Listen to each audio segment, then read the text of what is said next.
ma aha waqtigoodii caadiga ahaa ee quudinta. Kani waa tababarka duulimaadka wiisha. iyagoo isticmaalaya raya macaan iyo tufaax, daryeelayaasha halkan ee xarunta jeeg waxa ay ku tababaranayaan wiishaasi sidii ay si deggan ugu istaajin lahaayeen sanduuqa gudihiisa. waxa ay u baahan yihiin saacada gudahooda ay ku sameeyaan diyaaradda oo mubaxaysa Rwanda.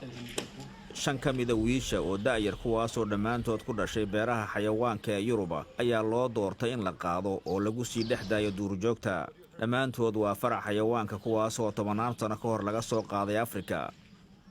waa inaynu samaynaa wax kasta oo aynu qaban karno oo dib loo celiyo wixii markii hore aynu samaynay. waxaa ka mid ah dariiqada aynu doonayno barnaamijyada dubahabaynta sida loo dejiyo wiisha ka yimi dhulka Yurub ee xayawaanka lagu hayo oo loo gudbiyo Rwanda, sidaasoo ay markaa uga caawiso tiro cusub oo wiisha ah qaaradda Afrika. kuwani waa wiisha madow ee bariga oo qatar ku jirta. halkan ayaa la isugu keenay iyaga oo ka kala yimid gobollo kala duwan oo xayawaanka lagu hayo, waxaana loo diyaar garoobayaa safar ay ugu baxayaan 6,000 oo kiiloomitir.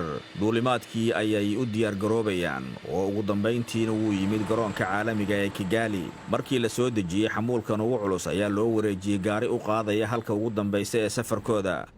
halkani waa meeshii ugu dambaysay iyo markii ugu horreysay ay cagaha soo dhigaan ciidda Afrika. wiishu waxa ay joogi doontaa halkan sida gaarka ah loo dhisay ee xiran oo u gaarka xayawaanka muddo bilooyina. waxa aan dareemayaa badbaadadooda iyo nabadqabka ay ku yimaadeen Rwanda. waxa ay muujinaysaa mustaqbalka boqolaal wiil ah. aniga wada sheekaysi kaliya uma arko sababta ilaalinta. waxaan u arkaa waddo ay ku horumarin karto nolosheenna maanta iyo tan mustaqbalkaba.